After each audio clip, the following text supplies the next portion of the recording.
Perfect. Well, like I said, hello, thank you so much for joining us. I know a lot of people are a bit over the online event thing, but I do think there's something really, really special about being able to cross borders and all be in the same room with each other, even if it's virtual. So I really appreciate you being here today. Most of you know who I am, but my name is Claire Hardy, and I'm the Managing Director and co-founder for Move the World. And I wanted to take this quick opportunity to introduce a few other people that are on the call that you can see names of throughout. We have Laurencia, who's our Program Director. She's based in Ghana. We have Wonu, who's our Grants Manager. Caroline, who is our Programs Manager, Project Manager. We've got numerous trustees on the call. So Chris is here, Kelly, who you're going to hear a lot from. And we've got numerous other people that aren't able to make this call, but are in the background for us. But I wanted to start off this evening as something a little bit different. Already, I know that online calls are different, especially after a long day going into a long weekend. So I'd like to start off, riddle me this, but if you could, I would invite you to close your eyes. And I want you to imagine yourself as an 11-year-old in school. Where are you? What are you wearing?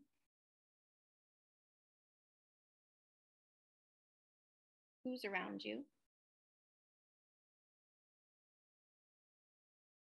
What do you do for fun? And at that age, what did you want to be when you grew up?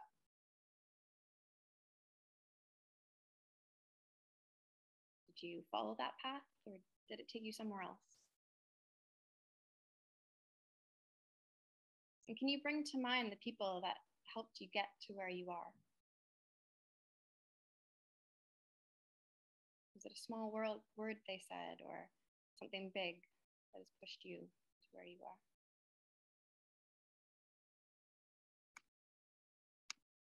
I'd invite you to open your eyes, and I would love if there are one or two people that would share what they saw as their 11-year-old self.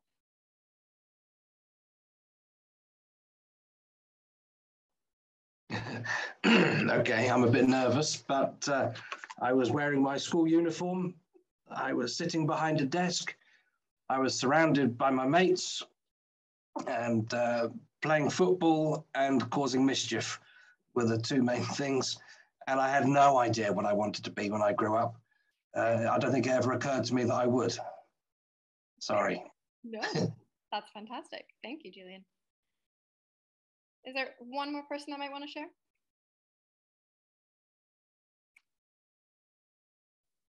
I can share. I was going to say too, but you go ahead first. Oh, okay, no, you do it. You do it. It's not so exciting at all. But yeah, I just had like this memories of like being in like my school uniform, like it was blue and white, and just playing like in the playground. And I went to an all-girls school, so just remembering all that. And yeah, I actually wanted to be a fashion journalist when I was growing up, so completely different now. I work in fundraising, but I remember being really interested in fashion and being like, I want to just write about like different like clothing trends and things, and it's just so interesting how like your life takes you in a completely different direction. So yeah, it was nice to like reminisce about that. Oh, thank you so much, Manu. And since you spoke at the same time, Margaret, do you want to give your thoughts? You have to unmute yourself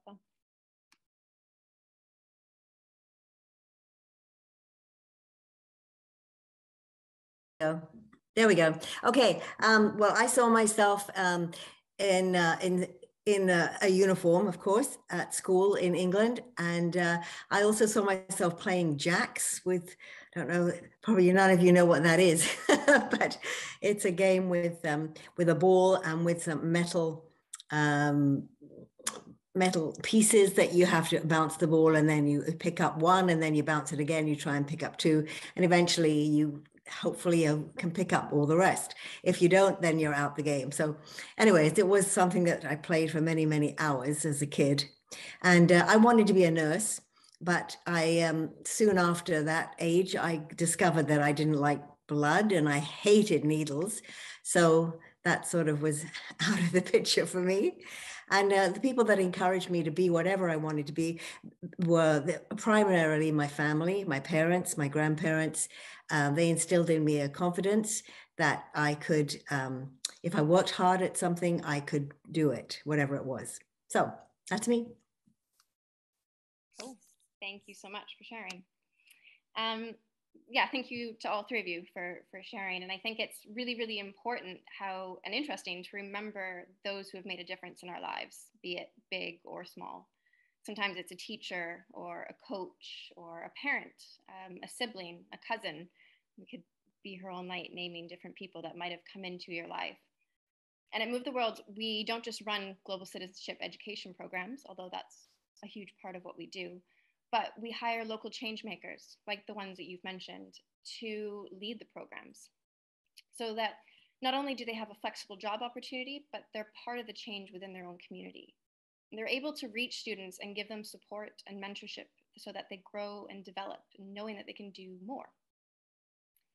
So I wanted to continue on this journey of thinking of ourselves as 11 years old, and introduce you to, well, in your mind, introduce you to a girl that I met named Phyllis, who was 11 at the time. This was in 2015, so she's a bit older now. But when I met her, she told me that she was going to be the president of Ghana. And to this day, I still believe her. It wasn't a child wanting to rule the world and take over. It was that she saw herself worthy as a woman to take on the vision of being Ghana's first female president. And that aspect really stuck with me. I felt at that moment a real desire for each girl and boy to have the confidence and belief in themselves that she did. She had someone to believe in her, somebody who was in her corner, telling her that that dream was valid. And that's exactly what our facilitators at Move the World do. They're in the corner for each of the students that they work with. They strive to help them see who they are internally, what they can contribute to their community, and who they are in the grand scheme of the global world. And so since 2019, our programs Get Global and more recently Get Local have worked with 914 students within 12 different schools and communities in the Ga West district. We've trained 15 local facilitators who are, as I mentioned, the backbone to our success. And we've recently brought on 10 teacher guides who support the programs within their own classrooms and enhance their own professional development. Our programs are designed and delivered by local trained facilitators. They're engaging. We don't like to have kids sitting down for very long. This is probably the longest I've sat down all day. But they're engaging in their reflective experiences that allow the students, the facilitators, and the classroom teachers to learn alongside of each other, something that doesn't happen very often. The programs are based on the Sustainable Development Goals, which were coined by the UN in 2015, with the aim to achieve them worldwide by 2030. So we've got 8 more years to pick up our bootstraps and get this done. So a brief breakdown, because I've just mentioned Get Global and Get Local, and you're thinking, I don't know what those are, or maybe it's old hat to you and you already know. But Get Global is our flagship program that began in 2019, and it's focused on students aged 10 to 12, or class 6 students, and the first 6 Sustainable Development Goals. And Get Local is what we've recently brought out at the beginning of this year, which follows on from Get Global. And it's the next year of school. So students are 13 to 14, they're in Form 1, and it focuses on the Sustainable Development Goals 7 to 12. A lot of that, a lot of information, but I can send that over to you afterwards. But I think in a world like today, where critical thinking and thinking outside the box is a pillar to success, where students are thriving to learn through play, and where the world that they're taking over is hurting a lot. We believe in the power of the youth, and we work daily to ensure that no child is left behind. And so we want to break the bias on what education means and push ourselves to the point that youth become active global citizens that make a mark on the world and thus give them the opportunity to not just be on par with their global peers, but to leapfrog them. And as wonderful and as engaging as this work is, it feeds me day in and day out, but it does take costs to run. And that's part of the reason we are here tonight. We've got 3 incredible panelists and an incredible moderator for you tonight, but this is in support of the programs that we do. So both of our programs, as I mentioned, are 7 months long, and they impact 30 students per program, 2 facilitators and a teacher guide. And all of this does increase the school attendance that we found over the last couple of years. And those programs, each program itself costs £2,880. That could be far too much for you to donate. I get that. If it's not, that'd be wonderful. But for £120, you can train a facilitator, which, as I mentioned, provides lasting job opportunities, but also provides that mentorship within the classroom. For £95, which, let's be honest, for most of us is like a dinner out, that allows a student to take part in an entire program. And for $35, so that's your coffee every day as you go into work, you can provide a student with, or an entire class of students with their Get Global Passport, which is their activity book that takes them through the entire program and gives them a certificate at the end. So there's many different ways to get involved, and there's numerous links that are going to be posted in the chat right now for our newsletter, for how you can get in touch with us, and for how to donate. We have an amazing family of monthly movers that give varied amounts on a monthly basis. And with that, they also get inside scoop stories along the way. That's a bonus. We also have things like the marathon, if that's your style, or a half marathon. We've got 3 people running or cycling in the Ride London this year, but whatever your style is, we would love to have you part of our community. If there's anything Move the World is, it's definitely a community of people, and we'd love to bring you on board with that. We do have a few other events coming up this year. We've got one in just a few weeks' time in London. So if you are in London, our annual Lovers and Bluffers event, it's an actual in-person event. I promise I won't bring you online again. It's hosted at the Corinthia Hotel in London. Beautiful black tie event. Great time to get together. As I mentioned, we have 3 people riding the Ride London. We've got spots for the big half marathon in London this year and virtual spots for the marathon, the full marathon, if you're really up to running that. But before I hand it over to the real reason that you're here tonight, to our incredible panelists, there's a few house rules for us. Please keep yourself on mute throughout. We will have chances for you to come off mute near the end with the question and answers. If you have any questions during, please use the chat box and we'll make sure that we're answering those questions for you. And we will be spotlighting our panelists, so you will see only them on your screen. So you don't have to worry about who's speaking when. So without further ado, a massive, massive thank you to Nana-Efua, to Renata, and to David for joining us this evening. And a very special thanks to the one and only Kellie, who will be hosting the remainder of this evening. So over to you. Thank you very much, Claire. That was an incredible introduction. And no matter how long I've been involved with Move the World, it always moves me whenever we talk about the programmes and the beneficiaries, and particularly that story of Phyllis and those words that you use there, worthy as a woman, so pertinent to this evening, obviously. So tonight's panel is in relation to International Women's Day. So International Women's Day was on the 8th of March and is on 8th of March every year.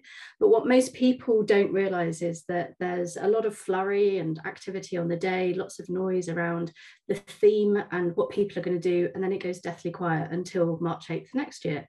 But March 8th is actually a launch day for the theme for the current year ahead.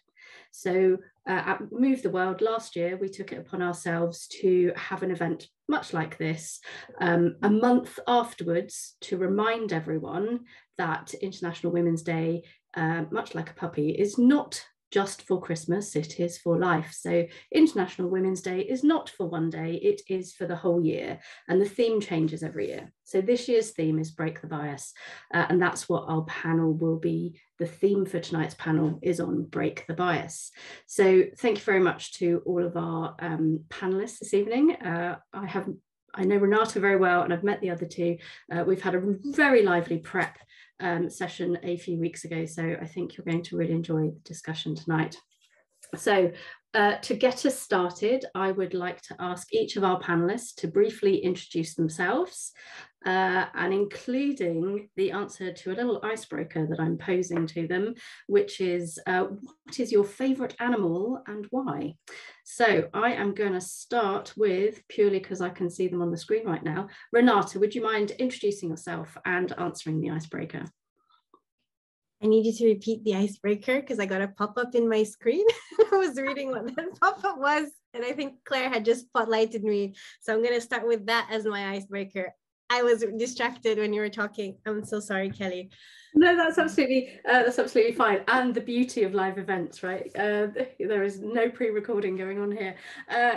What is your favorite animal and why? Cool. So hi, everyone. It's lovely to be here. Thank you, Claire. Thank you, Kelly, for inviting me. I'm Renata. I'm currently the VP of Customer Success at a tech startup called WeGift. And in all my personal time, I'm involved in everything around diversity and empowering women and like equity and inclusion because I'm super passionate about that. So I'm super honored to be here and talk about a topic that's very close to my heart. And my favorite animal is a really tough question. I'm going to go with my choice when I was 11, which was the giraffe. I'm quite tiny.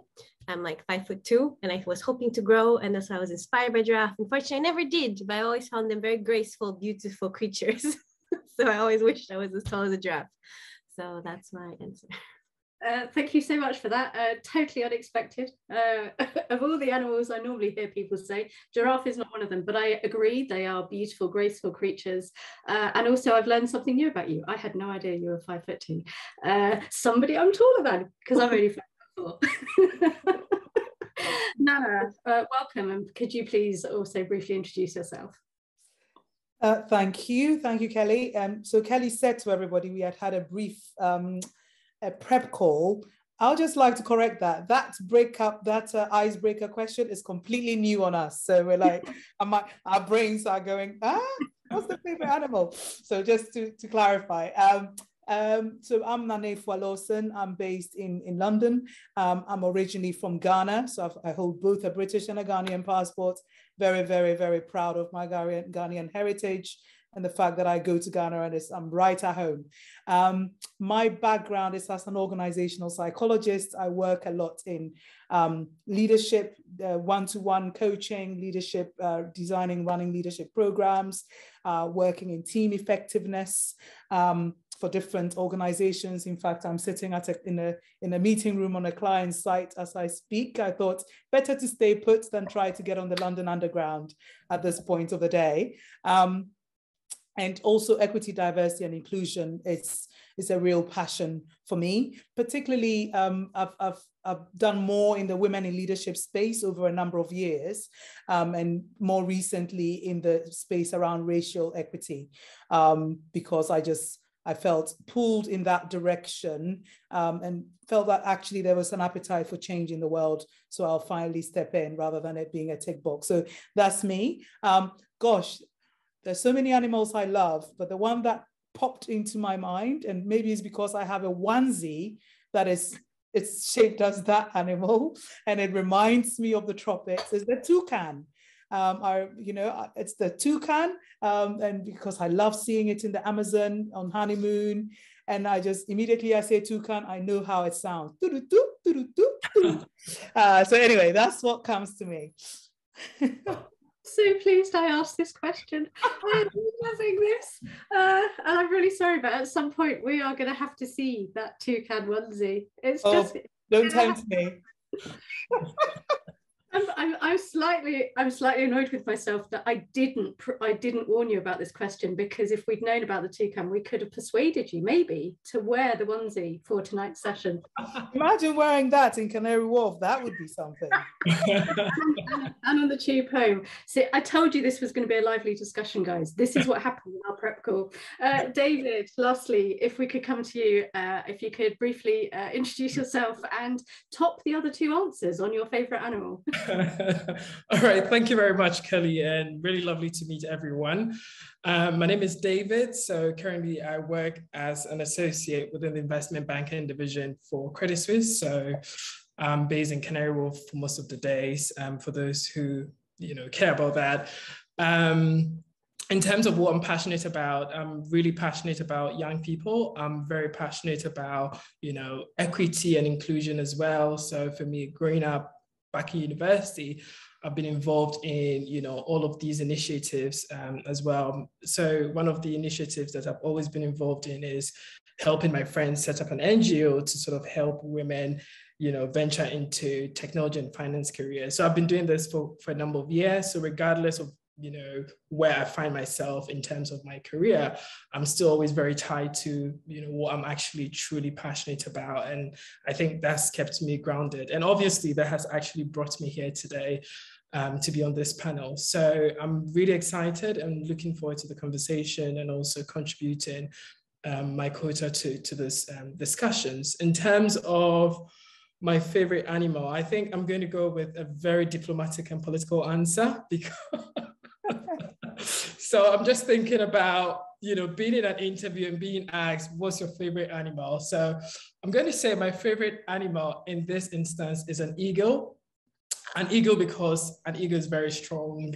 And, when they are flying, they try to soar high and high and high. And that's what I want. That's what I want to achieve. Soar high above the skies. And I think an eagle sort of embodies that. So if I want to go for, favorite animal, it's definitely going to be an eagle. And I know that's a very political interview answer. Thank you. You did ask. There's a toucan. That's amazing. Oh, you have made my evening. Thank you very much. David, thank you so much for that introduction and also the favourite animal. I have to admit, when I was thinking about this icebreaker, I went through all of that thought process of, it ought to be something strong and empowering or inspiring, or and actually, much like Renata and Nana, I have many favourite animals, and I go through many cycles of which is my favourite.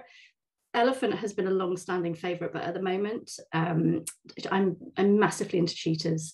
I've been rewatching a very old TV series, which has got a lot of African wildlife in it.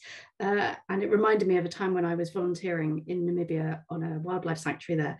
And the cheetahs, once they get desensitized to humans, they can't be let back out into the wild because they'd be in far too much danger from us.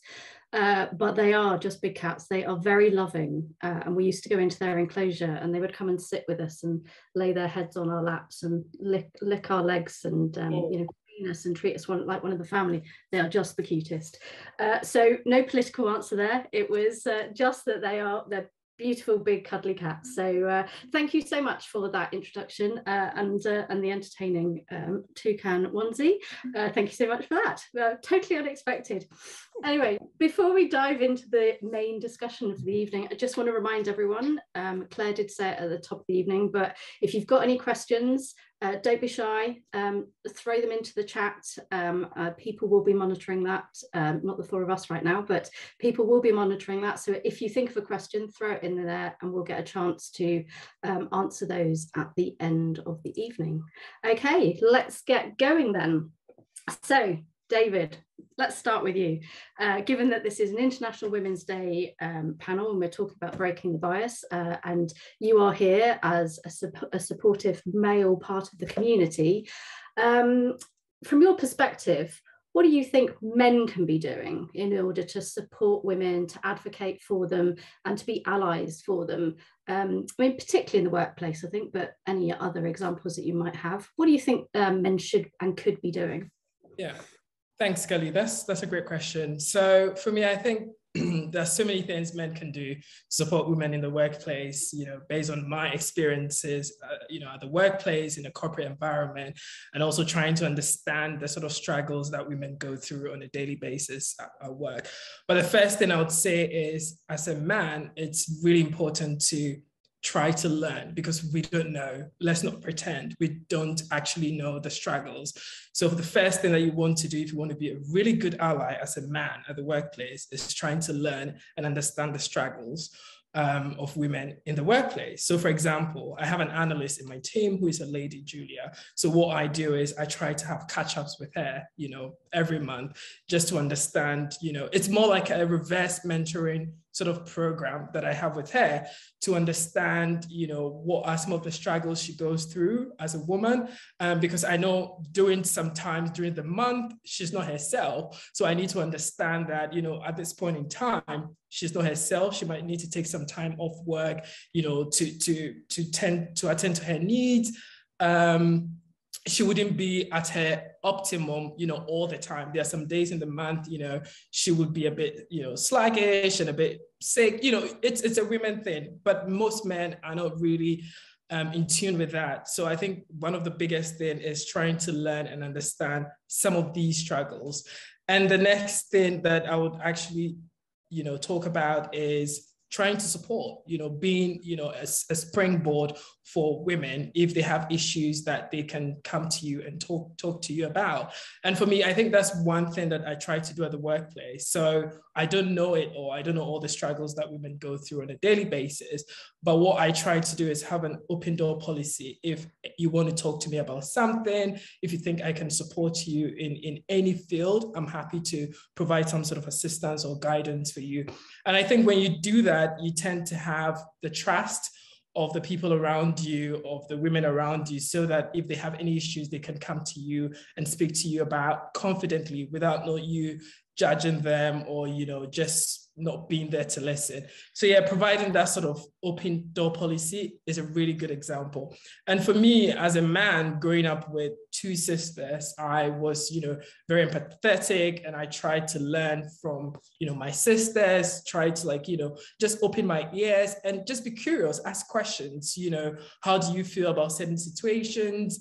What are your thoughts about things happening? It just opens your mind to really understand, what they are thinking. And for me, I just take all those experiences into the workplace. I know everybody's situation is different, but, those experiences have sort of helped me to be more empathetic to, my female colleagues and be a really good ally to them, on a day-to-day basis. I don't know it all. I'm still learning every day. There are new things that are popping up, and there are things that, as a man, I'm still learning not to say to women. We can be, a bit sexist or misogynistic. I'm still learning every day. So I think the biggest thing for me is learning and providing support to women as much as you can.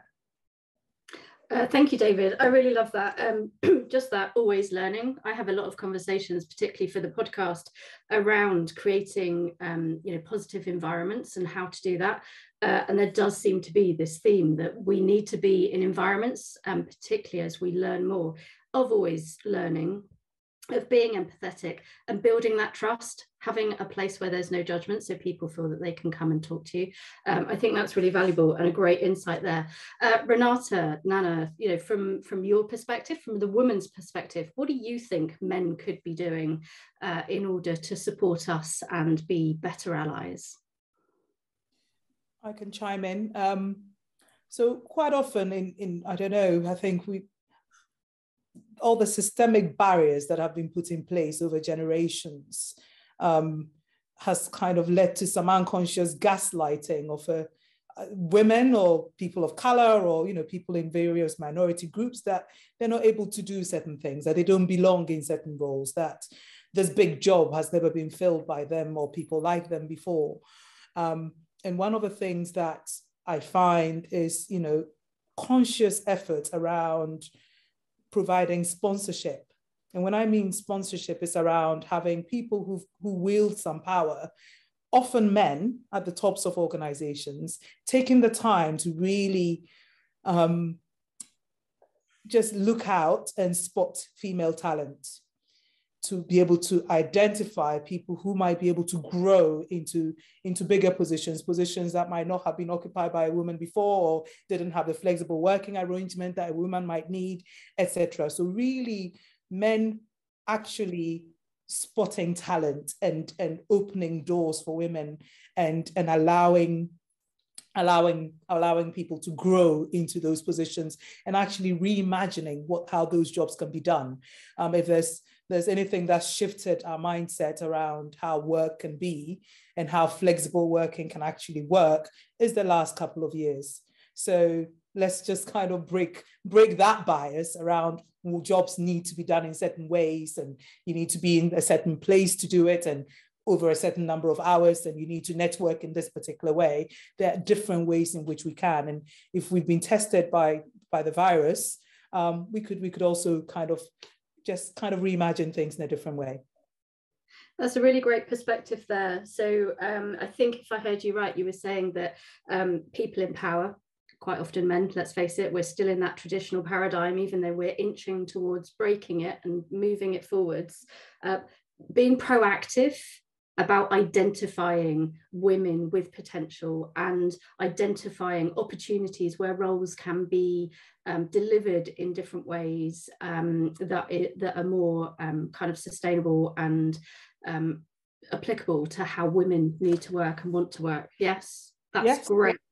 Renata, have you got any thoughts on what's been said so far? Yeah, I think it's so great. I'm trying to organize my brain so I don't just spew out so much stuff, but I love it when however it comes is fine by us. I know, but I think like it's so inspiring because I love being in this kind of conversation, because I think one of the things I really love and I'd love to see more men doing is men sense checking other men, right? And men not waiting for a woman to point something out to then go, oh yeah, I'm so sorry, right? Or I would love to see more men be able to say, actually, you know, to their male colleagues, to their male leaders, to, you know, those powerful men in power saying, actually, you know, this language doesn't work, or this mentality is outdated, or actually, you know, you could be doing more here. It's not a woman's problem, it's a business problem, or it's a societal problem. And the reason I think that's so important is because there is bias, right? And more often than not, we have to accept the fact that a man will listen to another man more open-mindedly than they might to a woman. And you might have to have 5, 10, 15 women complaining about something to be taken seriously, while sometimes one man is all it takes to get that. And I think that's a very important thing to understand, that the power that and the force and the influence that men can have in driving this movement forward, because it doesn't have to wait for, you know, 5 people to complain, 10 people to complain, and it goes just to HR, who then have to address it and might not address it, versus it could be a peer-to-peer correction. And I think that's very powerful. Yeah, again, that's a really great point there. What I actually wrote down, which I know is not what you said, but the power of a man is exponential. And actually, if men can start, as you say, peer-to-peer correction, if they can start calling each other out, so that the power of a woman's voice is as exponential as a man's, that would be incredibly powerful, wouldn't it? Yeah, that's a really great insight there, Renata. Thank you. Anybody else got anything to say on you know, before we move on? Stop picking on men particularly, because but I do think it's a collective effort. It's always been, you know, it's not something that you know, one of you said it's not a woman's problem, but it's also not a man's problem. It's a collective effort. So anybody else got any thoughts that have come to mind listening to each other there? I just want to reinforce what Renata said. There's something around the willingness to expend some kind of, I don't know, social or political capital to go, I'm going to stick my neck out for this thing, and it, you know, and because it matters in a general sense. It's not been done before, and I'll call things out. And often, perhaps in organizations, that's not done enough because people are too busy looking after their own backs. So yeah, definitely resonates. Yeah, and because I was thinking there, you know, how do you know, what is it that's stopping people? And sometimes it's that they just are completely unaware that there's an issue because they're not experiencing it, so therefore they don't know it's an issue. Or I think, as you were pointing out there, it's the environment that they're in. they're too fearful of what other people are going to say, what judgments are going to come in on them, and actually ultimately what might happen to their career if they speak up for something that they think might not be positively viewed. So that's some really great insights there. Thank you so much. So we talked there a little bit about traditions and how we've got into this traditional paradigm, and we've kind of touched on this a little bit, but we all know that there are traditionally industries and seniority levels that are just assumed and expected to be dominated by and to be the habitat for men alone. I know STEM particularly is one of those such industries, and basically any higher levels of seniority, it is way more expected and visible that there are men in those levels. What sort of challenges have you guys experienced or witnessed over your careers that have either stopped you getting from where you wanted to go, or from other people that you have witnessed? Have you got some insights to share on that? Let's come to Renata first. Sure. Yeah, lots of insights. I think as a woman, non-British, right, trying to make a career in a different country, you encounter a lot of different kind of prejudice. But I think the one I want to call attention to is what I call like the subtle killer, which is the language you encounter. So I'm originally from Brazil. I speak very openly, very bluntly, very emotionally, right? And throughout a lot of my career, I heard, not even directed at me, but at me and around me, too sensitive, too emotional, right? Not logical enough, or things like, and I hear that even today, like many decades after I started my career, around the language that we take for granted as part of business, that essentially downgrades everything that is more natural to certain genders versus others, right? Or certain personality types versus others. And I think that then creates this self-consciousness, or almost this like thing in your head that you can't be a certain way if you want to succeed, right? And I think that's something that is not a one-off conversation, is many years, and it's very difficult for you to even notice, right? But I hear it every week still this day. Someone will apologize to me for being too sensitive, right? Or I'll hear in a conversation saying, oh, that person is just too sensitive, let's just ignore what they're saying. Or they're too moody. You're just like, what is moody? What is sensitive, right? And usually directed at women as opposed to men, right? Again, because it says like women are softer, women are more tense, and that's a bad thing. And I think this thing it's very pervasive, and I'm really wanting to eliminate that bit by bit in terms of the language that's using, because you start hearing it really early on in your careers, and sometimes even at schools. And then you have this thing like, if I want to succeed in life, if I want to become successful and grow in this career, I have to be an emotional, logical, super outspoken, and insert all these other qualities here that tend to be very old school. If you think about like those typical big corporate banking CEO men type thing, that's that you're essentially putting into other people. And I think that's the language that carries out. Yeah, absolutely true. And that language piece is, as you're talking there, not only is it the fact that, those words are deemed to be bad, and therefore you try and steer away from them because otherwise you won't be able to progress. And you're right, it happens from school, right? A woman is bossy, she's emotional, she's too sensitive. But then there's a double standard, because if a man displays the same sorts of traits, they're assertive and they're a boss, which is very different to being bossy. So, that language is incredibly powerful here. If we move on to the language piece just for a moment, and then we'll come back to the kind of industry and the traditional industry and seniority levels.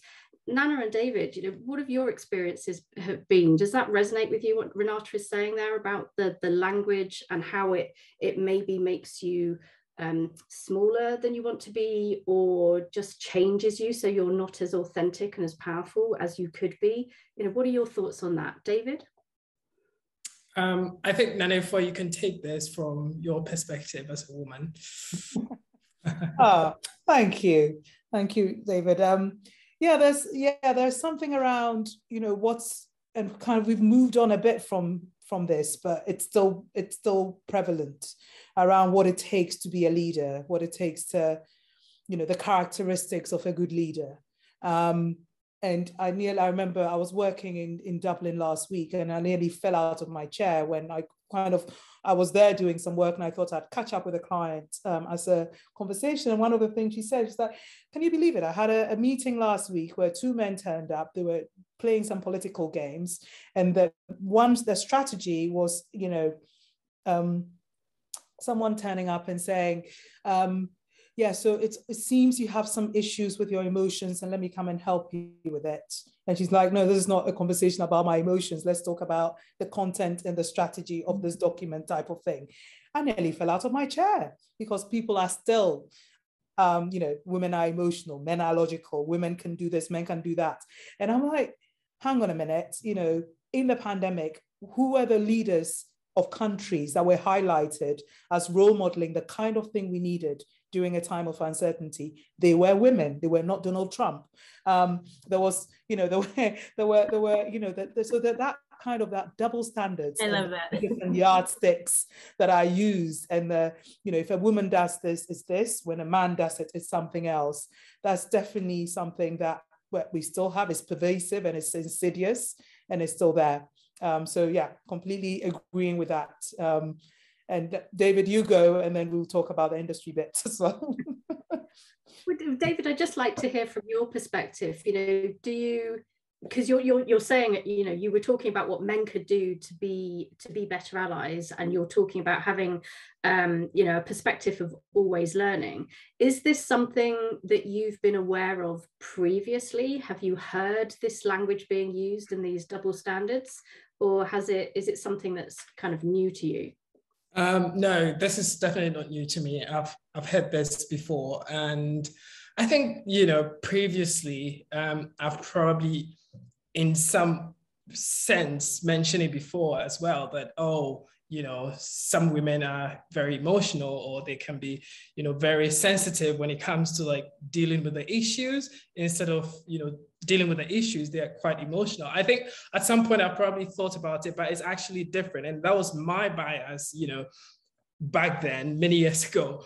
Obviously, things have changed now because I'm still learning, and I'm unlearning some of the thoughts and biases that I had. So in the workplace, you definitely do hear that, women are emotional, or they're actually very sensitive. And for me, I can give you an instance where I was in a meeting. I was in a meeting with my team. So it was a team of like 4.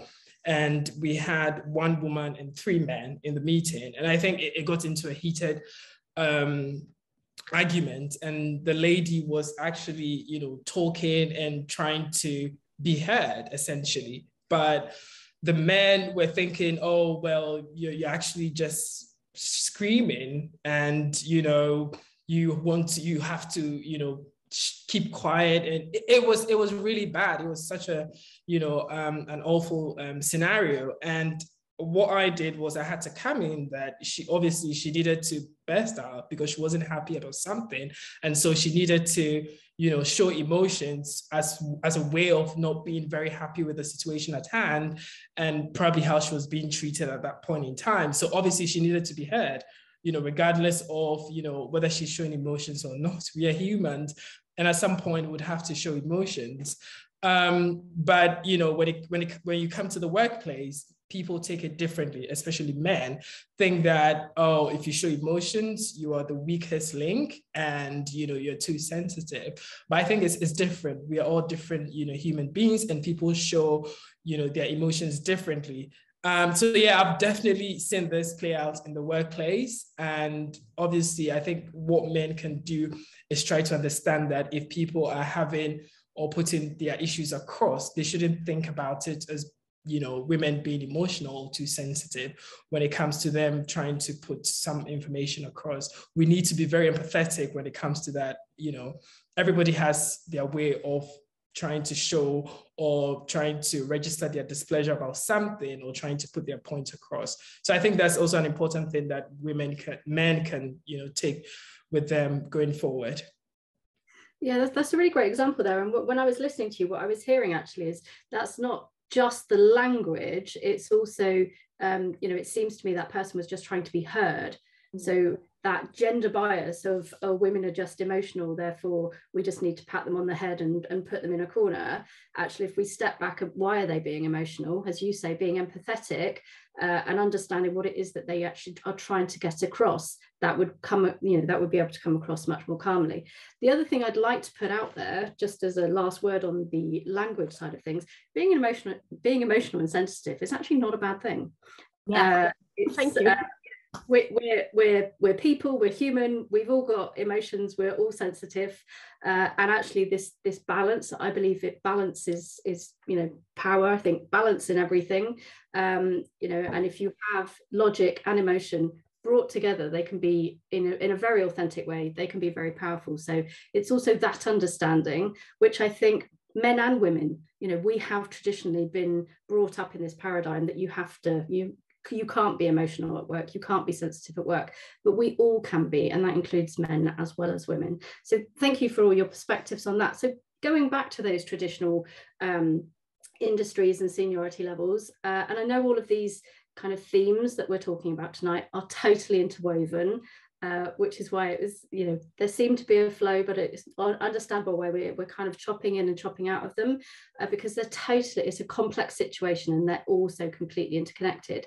But, you know, the industries and the seniority levels, which are assumed to be dominated, but actually I was reading something today about how there was a huge increase in women coders until 1984.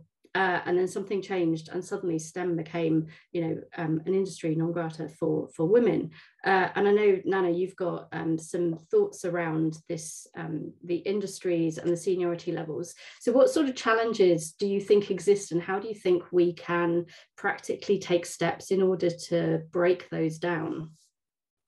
I think some work is being done in this area. It's still just not pervasive enough. It's not widespread enough. So really, it goes from the very beginning, how, you know, the depiction of who thrives in this industry, who makes it to the top, who's got the ability to really succeed in the industry. How do we make it attractive to women from a very young age, that they can visualize themselves in these situations, in these types of roles, in these industries? So I think it comes down to how are we making it attractive? Where do we look for talent? And how do we start kind of nurturing that talent from the outset, whether it's in schools or universities, or having some kind of programs that brings people into the fold? And when people join certain industries, some industries, and I don't want to name names because sometimes I don't want my clients to feel like I'm picking on them, but there's some industries where you go and you can see huge amounts of women lower down. And then something happens. It seems like this impossible thing happens, mass exodus, and then as the pyramid gets, you know, narrower towards the top, they disappear. And that's because the system has not allowed something to happen. I mean, naturally, as a woman of color, I've always, I don't know, it was just programmed into me, and other people of color would recognize this, that if I'm working with any organization, I just kind of automatically go and look at the top of the organization. And quite often, I don't find people who look like me at the top of the big organizations. That's the fact. So, you know, that deliberate identification of that. And, you know, I don't think any organization, or maybe some do, sets out to exclude so obviously certain demographics, but that's how it ends up happening. And it takes a lot of conscious effort and deliberate decisions to allow that to be broken. And that can't be done without, you know, sometimes it seems like they're ticking a box. Sometimes people resist. Often people in the more dominant position, I know people were like, what do you mean the 30% club? What do you mean we're going to try and diversify and have a bit of positive discrimination that is not fair to us? A bit like, you know, Black Lives Matter, all lives matter. So all of those, you know, the deliberate things that are done. So I remember working, you know, years ago in a financial services type organization, nobody who looked like me at the top. Decisions were being made. You didn't have, I call them grandparents, people who look after you. Some people, from a position of privilege and history, they have people who are, who've worked in this kind of industry before. So, recognizing people who might not have had that access and seeing what are the things, the scaffolding that we can put in place to not only attract them, but to retain them, to address their unique needs and their unique backgrounds and cultural references and all of that, so that we somehow grow people into towards the top of that pyramid. I think I've said enough on that for now, but love to hear what others think. I don't know. I'd be welcome to come back to you if you've got more to say. But Renata, David, what are your thoughts and perspectives on this? Yeah, I think for me, this is a very important, aspect of this whole conversation, because I'm actually very passionate about this when it comes to like industries that are, male dominated and, where women don't have easy access or, no access at all to these industries. And one of the industries, obviously, that comes, Nana-Efua, you could have just said it, finance is such a big industry where you just go in and, it's men, 80% of the time it's just men. You look around and you start questioning yourself, where are the women? So if you want to see the women, you go to HR or the back office, that's where the women are. And then you start questioning yourself, what's going on here? Don't we have like capable women to also be in front office roles within, finance, investment banking? Do we always have to have the women in HR? You look at the executive board, and from the CEO to the CFO to everyone is male. And then you just have one single woman as the chief human resource officer all the time. And then you question yourself, what's happening? And I think that's a problem. It definitely starts from the top, but obviously you need to address these issues from the grassroots, from the ground, and that's also really, really important. And obviously, as I said, I'm really passionate about this. So there's some sort of work that I've done in this space as well, and I continue to do it in my organization. So one of the things that I realized is lack of access for a lot of these young girls to venture into these male-dominated areas.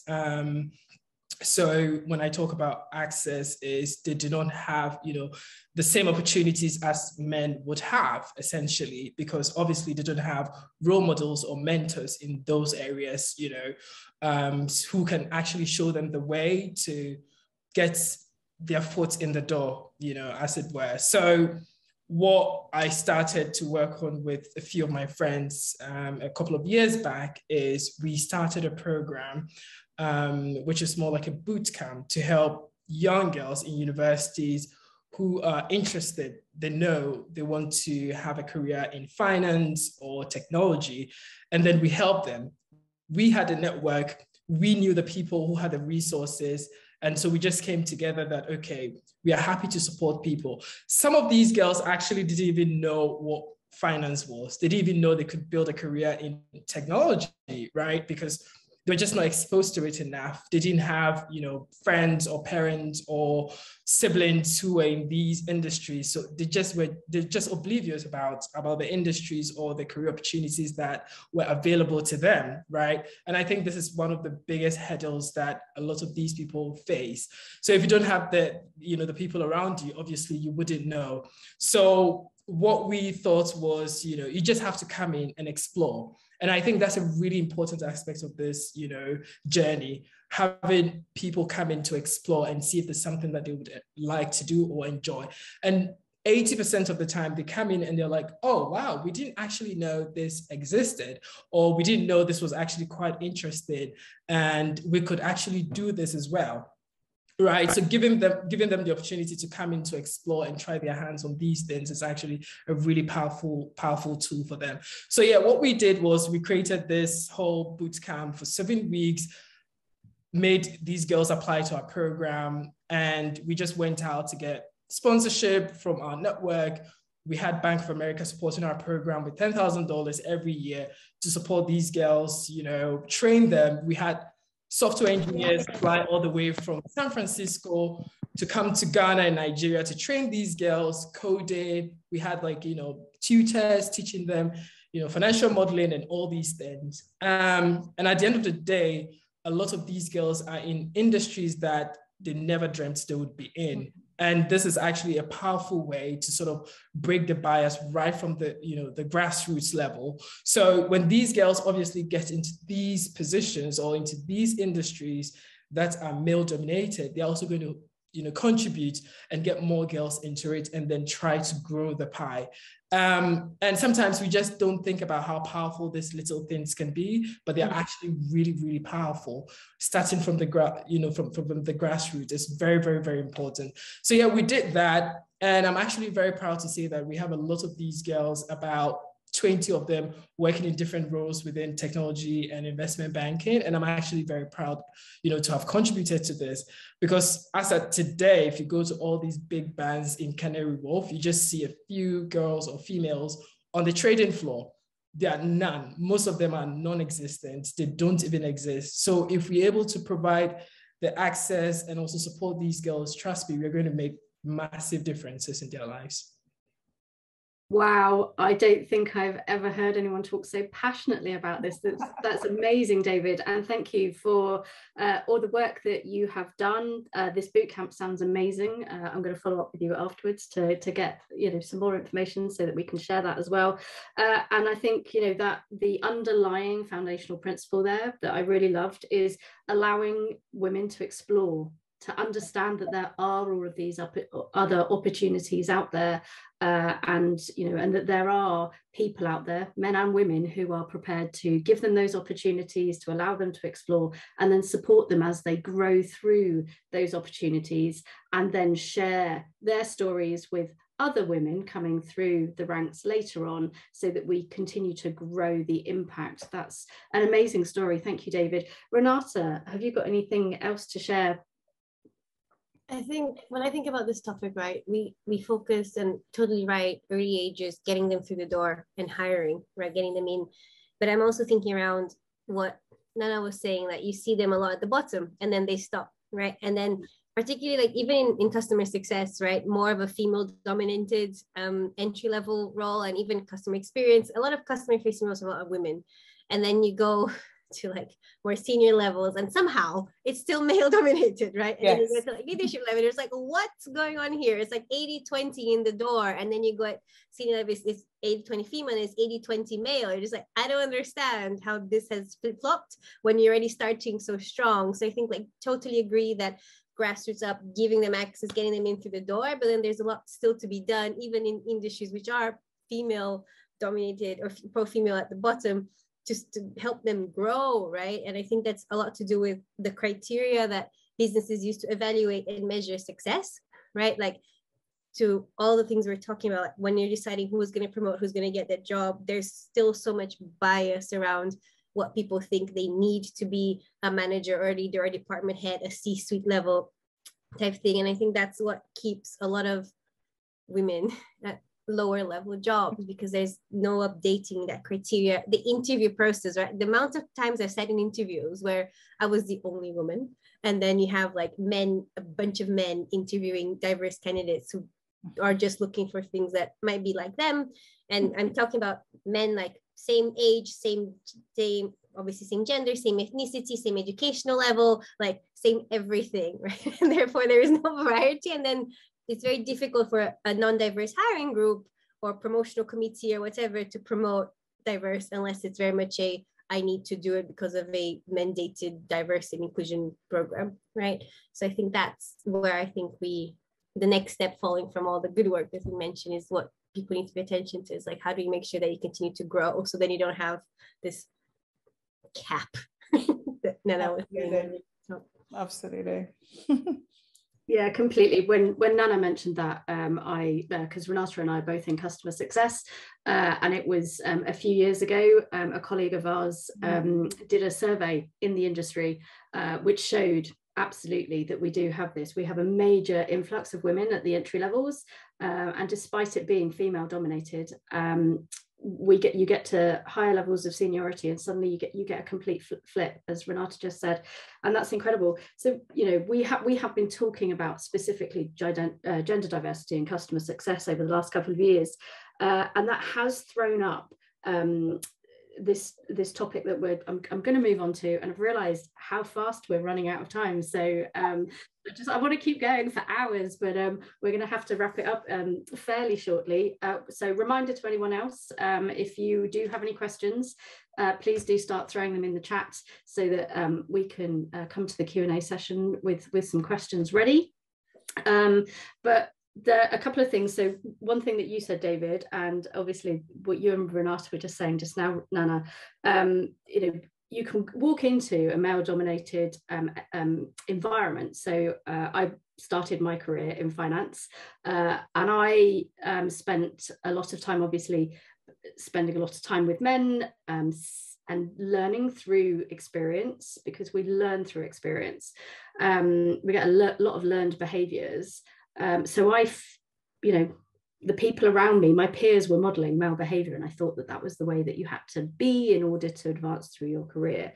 So is there an element where actually women are doing themselves a disservice because we're being told these things, we're seeing this sorts of behavior, so we're making ourselves small or different or inauthentic? You know, what can we be doing in order to break down these learnings that are kind of swamping around us? What can we do in order to break that bias and help ourselves get up into the higher levels? Nana, you're nodding away, so I'm going to pick on you first. I just nod because I just agree with everything everyone says all the time. There is something, yeah. I talked about kind of general brainwashing or gaslighting of us, and some of the biases that exist in terms of how we are socialized as women and as men. This is acceptable girl behavior, that is acceptable boy behavior, all of those things that, whether we like them or not, somehow kind of seep into our subconscious and come out in a certain way. So I lose track of the number of women and running women in leadership programs where I'm discovering there's lots of research around this. In fact, there's research, I think there was one in Halifax where it had boys doing newspaper rounds and girls doing newspaper rounds. And they discovered that the boys were very ballsy in going and asking for, I need more money for that newspaper round I'm doing. Girls didn't do it at such a young age. And that continues. So you have, you know, women not asking for what they are worth a lot of the time. If you do, you're a pushy woman. You know, you don't push the boundaries that much. So aside from the financial piece, there's also a lot of research around women. Often we just want to do things really well. Before we go for a role, we might actually be doing that role. We wait to line it all up, and that we can do all the job description elements 100% before we go for it. Whereas a man, let's just say, goes, oh, that looks nice. I can do 50% of it. I'll figure out the rest of the other 50%, and they go for it. So there are ways in which we hold ourselves back as women. And because, again, the path has not been laid, so hasn't been cemented so much in history that women are doing these roles and we can go for it.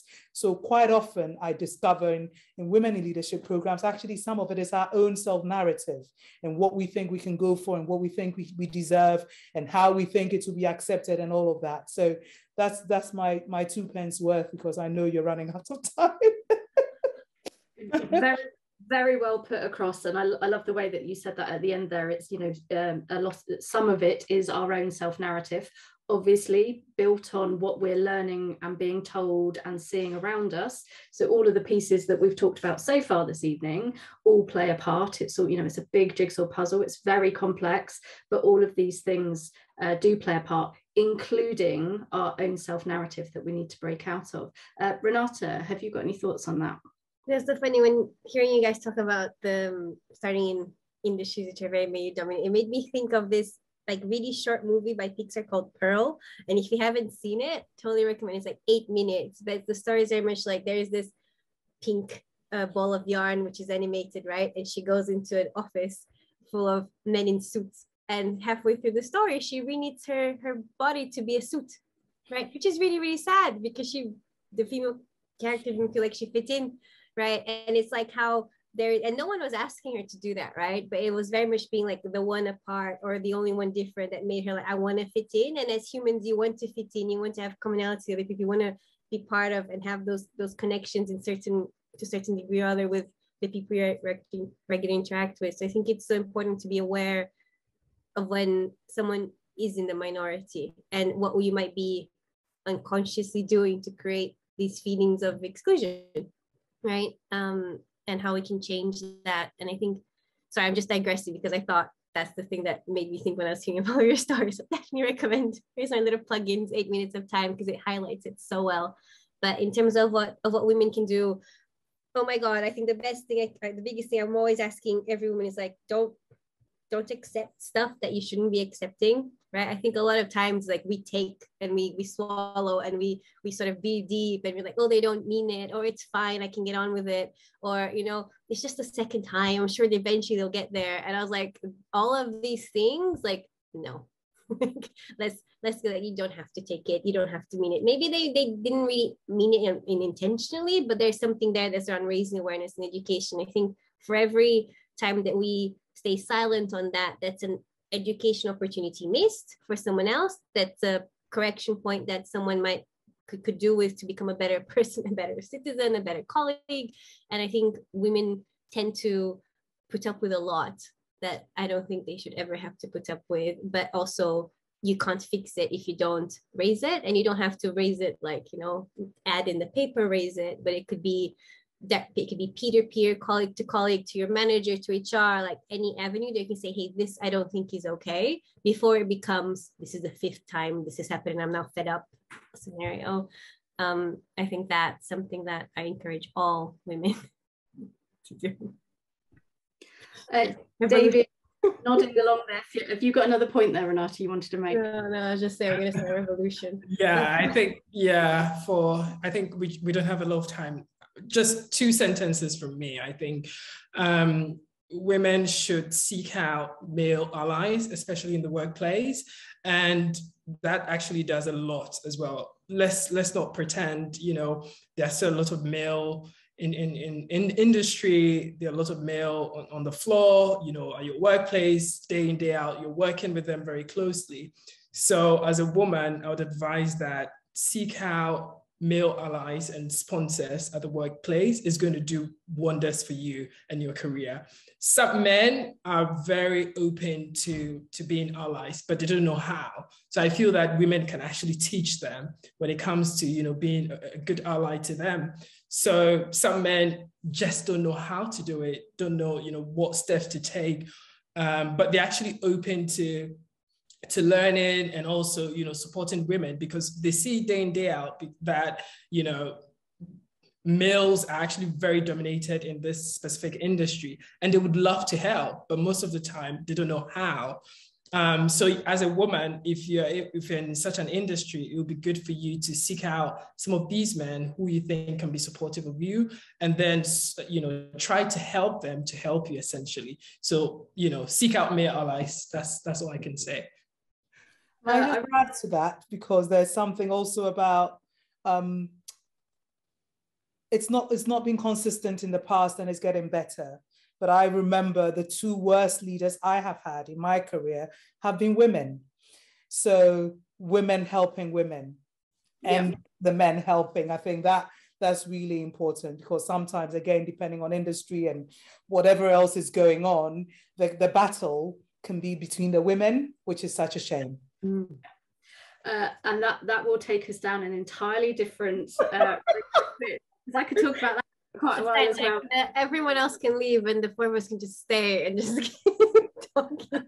I mean, I do think, you know, again, that's another complex part of the puzzle where women have seen the behaviours that are rewarded and tried to inauthentically imitate them, and that's where you get that conflict between women. Anyway, that's a whole different topic that we really don't have time for right now. But as I promised everyone, very lively and engaged discussion from our 3 panelists tonight, which and we could go on for much longer. So I hope you guys have all enjoyed it. I've had a great time talking to you guys, and I quite liked the way that we came almost full circle there, where we started at the beginning of how men can be allies and be supportive, and actually we all need to take ownership. You know, that women need to speak up when they feel that something is being done an injustice, but also seeking out male allies, and vice versa, men being proactive and supporting women, speaking up where they see injustice being meted out as well. So you know, everyone take responsibility, and let's inch it forward, and you know, make the environment just better for everyone. You know, if we break the bias and everyone feels like they are motivated, they can be authentic and powerful, then I think we would be in a much better place. So thank you again. I kind of feel like I know the answers to what I'm going to ask you to finish it off, because you're all so passionate about the subject, about supporting each other and making moves forward to break the bias. But if you had to sum it up, and the theme for this year's International Women's Day is Break the Bias, what would your pledge be for 2022 for Break the Bias? David, I'm going to come to you first.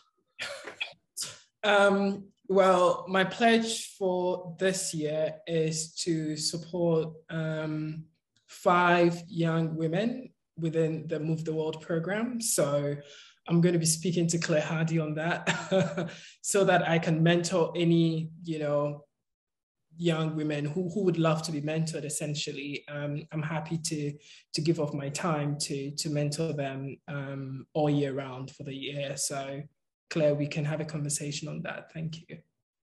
Thank you, David. Nana, I'm going to come to you next.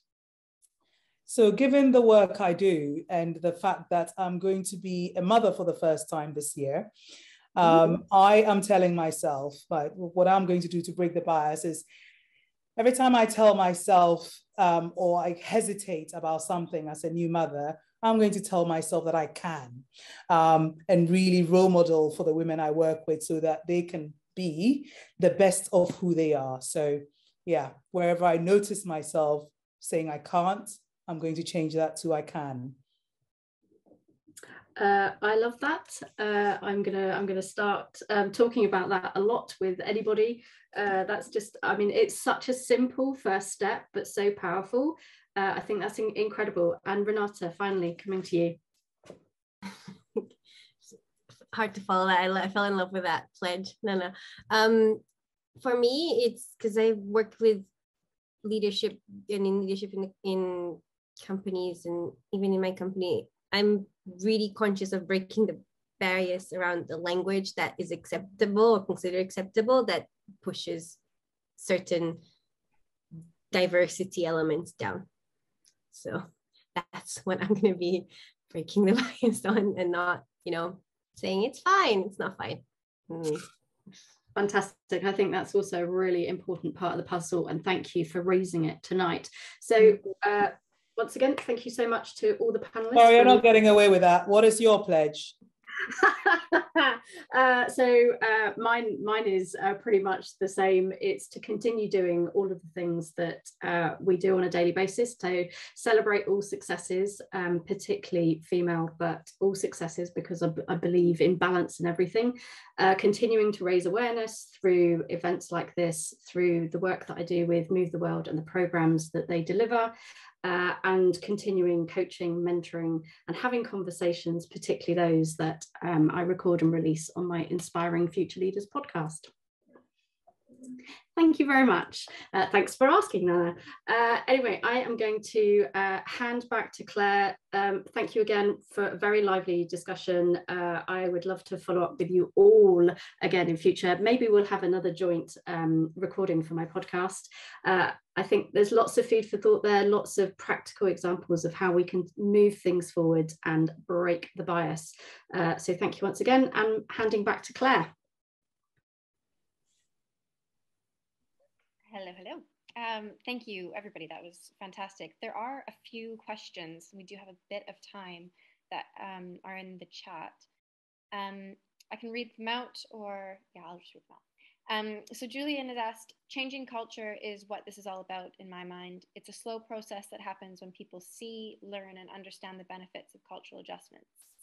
It is a process, it takes time, and it is progressing. Clearly, it could go faster and be better, but an understanding that this is a marathon, not a sprint. However, what role does the class system play in this battle? Does anybody want to take a stab at that one?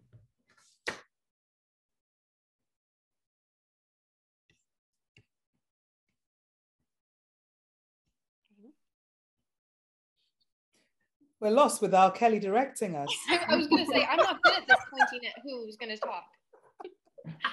Okay, does anyone have any thoughts on that? Nana, you unmuted, so I'm going to pick on you. I'm curious about the class system as how Julian is thinking about it. But for me, what occurs to me straight away is around what are the dynamics at different, in different classes. And a lot of this is about education and re-education, and some of the systems we have, certainly if I'm thinking of the UK, some of the things are just kind of, apparently they've disappeared, but they haven't actually. They're there. They're roles and expectations, and they're there, and they're so deep-rooted that it's very hard to change. So it will take some time, but it all for me starts with what is the dynamics at different levels of the class system, and what do we need to educate in the right way so the right people can hear? If we can get advocates, if we're thinking of a typical upper class, whatever, who are the people benefiting in that class system? And can we get some of those people benefiting to be voices for more equity in this realm? That's my first stab at it. Thank you. Anybody else got anything they'd like to add? I think a lot of it is, and it goes back down to the awareness, right? I grew up in a different country. The class systems there is totally different to England. But what I found out is that usually if you're from a more privileged class, you're less aware of the challenges other types of classes face, right? And then you don't educate yourself because no one around you has this issue. So why would you even know it's even an issue unless by some chance you encounter something or you see something, or you might not go through that. So I think that there are elements of like understanding the privilege that different classes might have, and they're going to be different privileges, right? And different unprivileges, lack of English, sorry, there, that they face, and how this impacts your view and what you're passionate about and what you're not passionate about, and how you can then still help other areas, or at least not be a detractor from other people trying to get their movements going, even if they're not, as passionate for you, is I think really important, because more often than not, it's the people who are not one way or the other that are hardest to move, and they tend to be the majority. And if you're the majority and it comes because you've never encountered it, or it's not something you faced, or the people you go around with face, like, why should you care, tends to be the question. And it's educating that around, it might not matter to you, but it matters to these people, and here's how you can support them in a very easy way, right? Or here's how you can get out of the way if you don't want to do anything towards them, So I think that's what comes to mind when I think about that question. When you say that, it's also reminding me of the old boys club, and something you said much earlier as well, Renata, around, I think it was you who, something around people recruiting, the mini-me syndrome. Yeah. So unconsciously as humans, we like people who are like us. It makes us comfortable. It's a bit more predictable. And so therefore excluding others. And that is most prevalent, I think, in that kind of the old boys club. And often the old boys clubs will be places where people have gone to particular schools, they have a particular pedigree, they think in a particular way, they play particular sports. So that, again, does not really help the system. If we talked about finance earlier, the legal profession is another one, where, there were things that were said, opportunities that were present in conversations between men, where women were not invited into these clubs. So that, to me, again, plays into the class system and can certainly in the UK hold us back. David, have you got any thoughts to throw in there? I think, you've all said it all, honestly. And I think one of the big things that even in the UK, we still see today is, you know, systems where there are certain clubs where it's just for men. So you go to central London and you still have these clubs. I'm actually a member of one of these clubs. I apologize, where it's just men who are allowed. You have to grow your career as well, David. We're not holding it against. Also, like when you have clubs where you have to know a member to join, and the members exactly, and it's like, well, are you ever gonna get diversity in there? Exactly. I needed to know someone, and that person had to vouch for me and also market me to other people to like vouch for me to be a member. So like, if you have this, how do you expect, you know, people are just not, they're just oblivious about what's happening around them. They just are in, you know, a small bubble, and there's not going to be any diversity. Women are not even allowed to come there in the first place. And these are places where people go to network, people get jobs, people get, you know, contracts, and people learn about what's happening in the industry.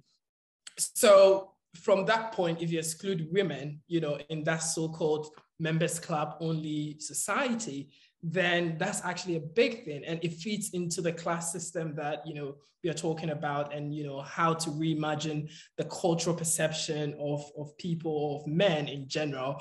And I think it feeds into this sort of like the bias or the glass ceiling that women go through. So if they don't have access to these places, then obviously they're just going to be excluded and left out in the long run. Julian, in answer to that comment, yes, about time too.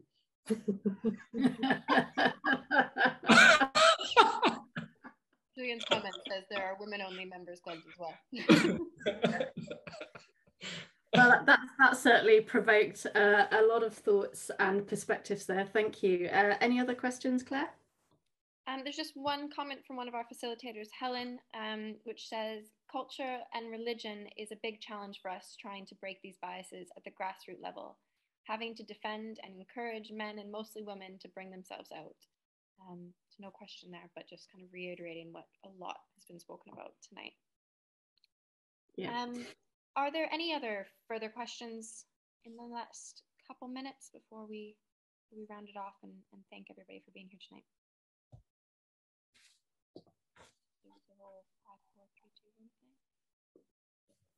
Can I ask what the situation is like in Ghana for married women when they stop work to have a family and then try to go back to work? I mean, I'm newly retired, but when I tried to go back to work in the 90s, I was treated as though I only had half a brain and couldn't have the same level of job as I'd had previously. Can women even work after they've had children in Ghana? Am I being biased now? No, that's a fantastic question. Thank you so much, Sue. I am not Ghanaian, so I'm not going to try and answer that. Does anybody on the panel want to, or somebody that is in the crowd, Laurencia or Helen, or one of our facilitators? I'll say yes. It's funny being pregnant and thinking of it's not an excuse, right? So you have people are working, they don't stop working. You know, you should see we have a big market in the capital, Accra. You know, people, the children are strapped to them and they're kind of, you know, doing their trade. They don't have time for, you know, maternity leave or whatever because I've had a child. So yes, culturally, absolutely. But I'm going to let someone else take that space. Yeah. Helen, I'm not sure if you are in speaking areas, but as a mother, do you have any other comments on that? Let me see if I can find you and highlight you. I don't, for me, I have a bit of family support when it comes to raising of children and working together. So, but with the women we've been working with out here, we find a lot of young women having to carry their children to some of their trainings and some of their workshops. And it is headache to control a little baby or a child and still study or work at the same time. So it's quite difficult to balance it. If you are not careful, or you don't have the support system as I had, then you'd have to either choose between raising your family or just giving up on work. And it's a big challenge for most of women in Ghana too, even with women who are working in a high class society and those who are working at any level. For every woman in Ghana, raising a child is very difficult, and you need a lot of support system to continue. Thank you so much, Helen. I'm just going to reiterate what Helen and Nana-Efua has said. Some of these issues are very obvious, especially when kids are with their parents and then they get to find out that their parents have to sacrifice their job or their education so that they could be able to raise them. I'm saying this because one of our students, I don't know if Claire remembers, but we did have an interview with one of our students who wanted to have a daycare just to be able to take care of kids while their parents are able to continue their education. And this is just one of the things that I was just thinking about, how women, especially mothers, are able to develop their career when they start having babies. And I just thought of all the points that we've raised here, especially with career development for women. And I think that being a mother, which shouldn't be so, actually does affect women from going up the ladder of higher leadership positions. So that's just a little thing that I wanted to add on. Amazing, thank you. There's a couple other facilitators. Anybody else have anything to add into that? I mean, you're all ladies, so. Cool.